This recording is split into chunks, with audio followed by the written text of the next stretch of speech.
people are just simply reacting and responding and behaving to their own mind-made reality. They are just reacting to their own thinking, and this has absolutely nothing, nothing to do with me. It's not me. So that's where you ground yourself in a situation like that. If people are like all taking some sort of a group and being against you, so all you can do is like, it's like the Eminem song goes like, it ain't me, babe. Yeah. So it's like, it's not me. They are just reacting to their own thinking, and that is all they can ever do. Now we have science verifying these things. 99.99% of the time, people's behavior and reaction and response has nothing to do with the other person.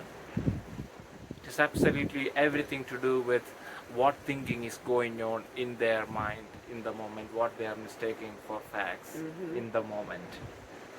What thoughts. So they are just reactive. They're like, oh, they're having some thought going on, but in the moment they're like, oh no, that's not just a thought, that's a fact. That is a fact. She should have been more responsible there. All of a sudden, that's not just a thought. Some thoughts, they just mistake it for facts, purely facts. But all thoughts are just thoughts. Thoughts cannot never, ever, ever be facts. You want to feel right. Yeah, your thought about the fact cannot represent the fact. However much sophisticated of a thought it is still a thought about the fact. So thought is a thought, and if you can see a thought for a thought, thoughts have no power over you. The only time when thoughts gain power over you and can grip you and can make you suffer and struggle is when you mistake them for facts. Yes. You mistake the thought for a fact. You're like, oh, that's true. That's a true thought. That's not just a thought, that's a fact right there. Oh, I am responsible. I should have been responsible. Oh, what have I done? And all of a sudden that thought apparently is not just a thought, that's a fact.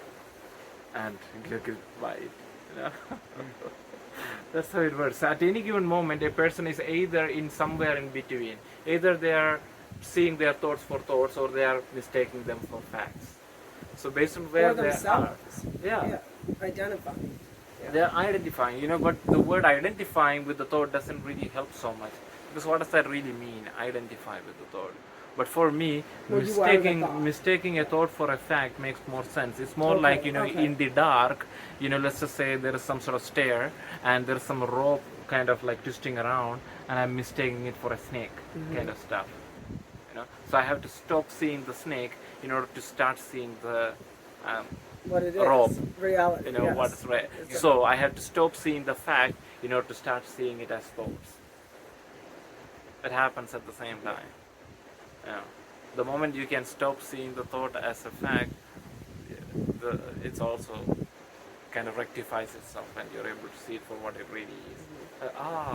So all you have to do is just stop seeing the snake, because what there is will be evident at that point. Because what you see is being superimposed on it.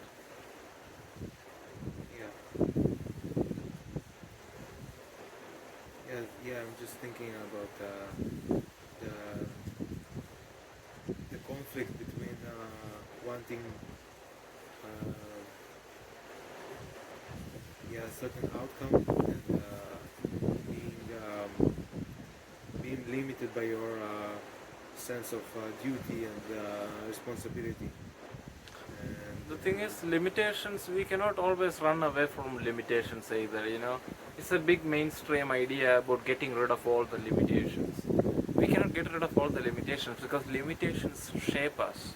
If there is no limitations, there is no shaping. It's all just like freaking water or something. So you need to limit. So whenever you say a statement like I am statement, any statement that you say in terms of I am this or that or whatever, what you say I am, it's creating a limitation, because whatever you're saying is kind of creating a distinction between all that you are not other than this, right? Yeah.